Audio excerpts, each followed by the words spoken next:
রাধে রাধে বন্ধুরা, কেমন আছো সবাই? আশা করছি সবাই অনেক ভালো আছো, সুস্থ আছো। আমরাও ভালো আছি। আজ হলো শনিবার, আর এখন সকাল হয়তো 10টার মতো বাজে, ওই 9:30টাও হতে পারে। ঘড়িটা ঠিক কয়টা বাজে মনে নেই। তো এখন থেকেই তোমাদেরকে সাথে নিয়ে আমার ব্লগটা শুরু করছি। আশা করি আজকের ব্লগটাও তোমাদের ভালো লাগবে। যদি ভালো লাগে তাহলে প্রথম থেকে শেষ পর্যন্ত দেখার অনুরোধ রইল। তো আজ জানো তো বন্ধুরা, সকাল থেকে আর ব্লগটা শুরু করতে পারিনি। সকালে ঘুম থেকে একটু তাড়াহুড়ো করেই উঠেছি, উঠে কাজগুলো তাড়াহুড়ো করেই সেরে নিয়েছি। তো এই জন্য সকাল থেকে ব্লগটা শুরু করতে পারিনি। তো আজ শনিবার, আজ হলো উপাস ছিলাম। তো মায়ের মন্দিরে পূজা দেব। তো দুজনই আর কি উপোস ছিলাম, মা আর আমি দুজনেই উপোস ছিলাম। আমি দেব কালী মন্দিরে পূজা, আর মা বাড়িতে বাড়ির পূজা করবে। তো আজ আর আমি বাড়ির পূজাতে উপাস ছিলাম না, যেহেতু মায়ের মন্দিরে পূজা দেব। তো এই জন্য আর কি, তো দুজনেই উপাস, দুজন দু জায়গাতে আর কি পূজা দেব। তো ভেবেছিলাম তোমাদের সাথে সমস্তটাই শেয়ার করব, কারণ কি জানো তো, এমন পরিস্থিতি হলো যে তোমাদের সাথে শেয়ারই করতে পারলাম না কোনো কিছু। সেই যে দুপুরের দিকে এতটা বৃষ্টিও নেমে এসেছিল যে কোনো কিছুই তোমাদের সাথে শেয়ার করতে পারিনি। এমনিতেই তো সকাল থেকে ব্লগটা শুরু করতে পারিনি, তারপরে কোনো কিছু তোমাদের সাথে দেখাতেও পারলাম না। তো কি আর করবো বলো, যদি মানে ভাগ্যে যদি না থাকে তাহলে সেটা কখনোই সম্ভব হয় না। তো সেমনটাই আর কি। তো সকালে ঘুম থেকে উঠেছিলাম 6টার দিকে ঘুম থেকে উঠে, আজ যেহেতু বাড়ির পূজা দেবে মা, তো বাড়ির পূজার দিন তো বাড়িতে নিরামিষ খাওয়া দাওয়া হয়। তো এই জন্য সমস্ত কিছু মাজা ঘষা, সমস্ত কিছু পরিষ্কার পরিচ্ছন্ন করতে হয়, যেহেতু নিরামিষ খেতে হবে। আমিষের কোনো ছোঁয়া জিনিস খাওয়া যাবে না কোনো কিছু। তো এই জন্য সমস্ত কিছু পরিষ্কার পরিচ্ছন্ন করে আর কি রান্নাবান্না করা হয়। তো ঘুম থেকে উঠে উঠোন ঝাড় দেওয়া, রান্না করার সমস্ত কিছু মাজা দেওয়া, হাঁড়ি কড়াই, মশলার কৌটা, সমস্ত কিছু পরিষ্কার পরিচ্ছন্ন করা সবটাই করে নিয়েছি। আজ আর ক্যামেরা বন্দি করতে পারিনি, তার কারণ একটু দেরি হয়ে গিয়েছিল, আর বাবাও কাজে যাবে, মা একটু তাড়াতাড়ি রান্নাবান্না করবে। তো এই জন্য আর কি। আর যদি সকাল ওই 5টার দিকে উঠলাম তাহলে সবটাই তোমাদের সাথে শেয়ার করতে পারতাম, কিন্তু ওই যে তাড়াহুড়ো করে কাজ করার জন্য সবটা তোমাদের সাথে শেয়ার করতে পারিনি। তো ওই যে রান্না বান্না হওয়ার পর, খাওয়া দাওয়া করার পর থালা বাসন মাজছিলাম। তো একটু থালা বাসন তখন থেকে আর কি তোমাদের সাথে ব্লগটা শুরু করলাম। তো থালা বাসনগুলো মেজে তারপর যে রান্নাঘরটাও মুছে নিয়েছি।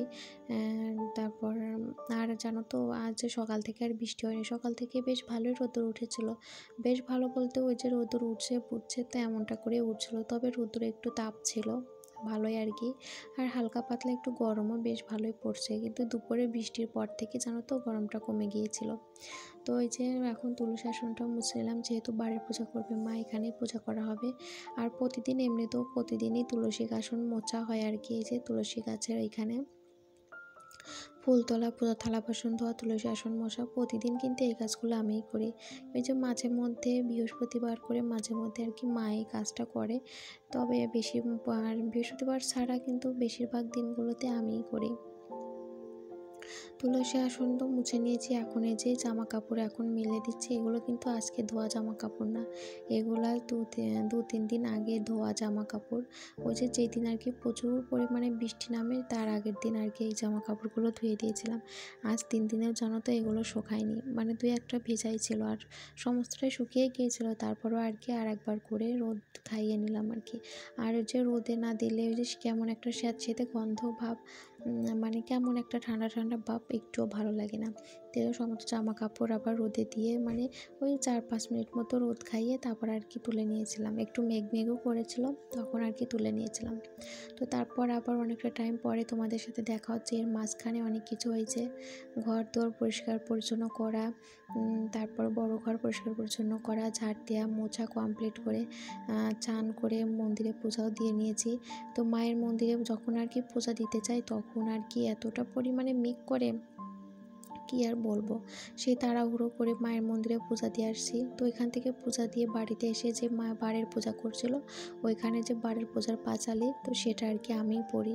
তো ওই জন্য ওই মন্দিরে একটু তাড়াহুড়ো করে পুজো দিয়ে তো বাড়িতে আসছি। বাড়িতে জানো তো মায়ের মন্দিরে পূজা দিতে দিতেই মানে বৃষ্টি শুরু হয়ে গেছে। তো ওইভাবেই বৃষ্টির মধ্যে মা পূজা করছিল বাড়ির পূজা। তো সেখানে আর কি বৃষ্টিতে ভিজে ভিজে পাঁচালিটা পড়েছি, একদম ভিজে গিয়েছিলাম জানো। আর তখনও বেশ ভালোই বৃষ্টি হয়েছে, প্রচণ্ড পরিমাণে বৃষ্টি অনেকটা টাইম ধরে। তো কী আর করবো বলো, পূজার কাজকর্ম ওইভাবে দেরি করলে তো হবে না। তারপর আবারও মামামকে খাওয়ানো আছে, ঘুম পাড়ানো আছে, দেরি হয়ে যাবে। তো বৃষ্টিতে ভিজে ভিজেই পাঁচালি পরে নিয়েছি। আর এই যে সেই ভিজে গিয়েছিলাম, তাই সেই জামা কাপড়গুলো এখন আবার জলে ধুয়ে এখন মেলে দিচ্ছি। আর ওই যে পূজা কমপ্লিট হয়ে তারপর আমরা খাওয়া দাওয়া করে নিয়েছি। মা আর আমি খাওয়া দাওয়া করে মাম্মামকে খাইয়ে ঘুম পাড়িয়ে দিয়ে তারপরে যে এই কাজ করছি। নাহলে মাম্মাম থাকলে একটু অসুবিধাই হয় কাজ করতে, তারপরেও করতে পারি কিন্তু একটু অনেকটাই দেরি হয়ে যায়। মাম্মাম জল দিয়ে খেলা করতে ভীষণ পছন্দ করে, এই জলের কাজ দেখলেই করতে চায়। তো এই জন্য আর কি মাম্মামকে ঘুম পাড়িয়ে এই কাজগুলো করছে। আর এখনও জানো তো আকাশে প্রচণ্ড মেঘ করছে, তারপরেও যে শাড়িটা উঠানেই মেলে দিলাম। আর এই যে আমাদের যে জামা কাপড় সেগুলো যে গ্রিল দিয়ে মেলে দিলাম। আর মাম্মামও জানো তো বৃষ্টিতে আজ ভিজেছে, তো ওরগুলো আর কি ভিজে গেছে, তো আমাদেরগুলো গ্রিল দিয়ে মেলে দিলাম। আমার মাম্মামের মায়ের শুধু আমার এই শাড়িটাই নিচে মেলেছি। তো তারপরে তার কিছুক্ষণ পরে দেখো তখন আর বৃষ্টি আসেনি, কিন্তু এখন দেখো কি পরিমাণ মেঘ করছে, প্রচণ্ড পরিমাণে মেঘ করছে। এখন জানো তো প্রচণ্ড বৃষ্টি হয়েছে, অনেকটা টাইম ধরে এখন বৃষ্টি হয়েছে, অনেক জল বেঁধে গিয়েছিল উঠোনে। এই যে দেখো বৃষ্টি শুরু হয়ে গেছে, প্রচণ্ড পরিমাণে বৃষ্টি পড়তেছে। তবে বৃষ্টির পরে অনেকটাই ঠান্ডা হয়ে গিয়েছিল আবহাওয়া। আর এখন মামাম সোনা ঘুমিয়ে আছে, আমি ওই যে বসে বসে ভিডিও এডিট করছিলাম, তো ভাবলাম তোমাদের সাথে একটু শেয়ার করি বৃষ্টি হচ্ছে। আর এইভাবে বৃষ্টি দেখতে আমার খুবই ভালো লাগে। বৃষ্টি কিন্তু অনেকেরই দেখবে বৃষ্টি এভাবে বসে বসে দেখতে কিন্তু ভীষণ ভালো লাগে, আমার তো খুব ভালো লাগে বৃষ্টির দিন বসে বসে বৃষ্টি দেখা। তো তারপর চলে আসছি রাতে রান্না বান্না করতে। আর রাতে রান্না করব নিরামিষ তরকারি, কাঁঠালের যে বিচি হয় না ওইটা ভাজি করব। আর এখানে যে ভাত হচ্ছে, তো রান্নাবান্না শেয়ার করে নিয়ে এই যে রান্না করে তারপর টেবিলের উপর সমস্ত কিছু নিয়ে আসছি, তো সেখানে আর কি শেয়ার করলাম। তো নিরামিষ তরকারি রান্না করেছি, এখানে আছে কাঁঠালের বিচি ভাজি, আর এই যে সকালে মা আলু পটলের রসা করেছিল, তো সেটাই আছে। তো সেটাই আর কি তোমাদেরকে দেখিয়ে দিলাম। আর এই যে দেখো এই যে নিরামিষ তরকারিটা, তো এই যে সমস্ত কিছু এখানে গুছিয়ে রেখে দিয়েছি। তো পরে আর কি খাওয়া দাওয়া করবো, এখনই সন্ধ্যা আর কি, তো সন্ধ্যার আগে রান্নাবান্না কমপ্লিট। তো এখন এই যে মাম্মামকে পড়াতে বসবো।